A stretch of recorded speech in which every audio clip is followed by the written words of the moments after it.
যাদের জন্য দেশনেত্রী খালেদা জিয়া জীবন উৎসর্গ করেছেন নিজের জীবন, সেই মানুষগুলোকে আমি কোনোভাবেই ফেলে যেতে পারি না। প্রিয় ভাই বোনেরা, আজ আপনারা জানেন এখান থেকে আমি আমার মা দেশনেত্রী খালেদা জিয়ার কাছে যাব। একটি মানুষ, যে মানুষটি এই দেশের মাটি, এই দেশের মানুষকে নিজের জীবনের থেকেও বেশি ভালোবেসেছেন।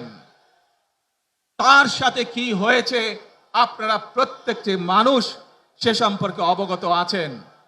সন্তান হিসাবে আপনাদের কাছে আমি চাইবো, আজ আল্লাহর দরবারে আপনারা দোয়া করবেন যাতে আল্লাহ ওনাকে তৌফিক দেন, উনি যাতে সুস্থ হতে পারেন।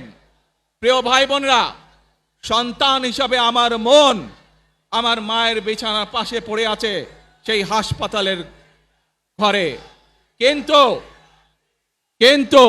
সেই মানুষটি যাদের জন্য জীবনকে উৎসর্গ করেছে, অর্থাৎ আপনারা এই মানুষগুলোকে, যাদের জন্য দেশনেত্রী খালেদা জিয়া জীবন উৎসর্গ করেছেন নিজের জীবন, সেই মানুষগুলোকে আমি কোনোভাবেই ফেলে যেতে পারি না। এবং সেজন্যই আজ হাসপাতালে যাবার আগে আপনাদের প্রতি সহ টেলিভিশনগুলোর মাধ্যমে যারা সমগ্র বাংলাদেশে আমাকে দেখছেন, আপনাদের সকলের কাছে কৃতজ্ঞতা প্রকাশ করার জন্য আজ আমি এখানে দাঁড়িয়েছি আপনাদের সামনে।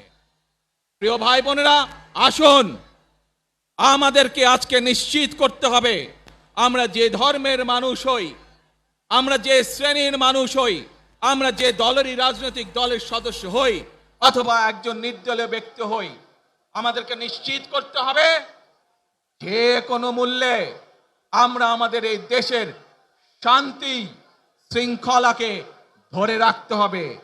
যে কোনো মূল্যে যে কোনো বিশৃঙ্খলাকে পরিত্যাগ করতে হবে। যে কোনো মূল্যে আমাদেরকে নিশ্চিত করতে হবে যাতে মানুষ নিরাপদ থাকতে পারে।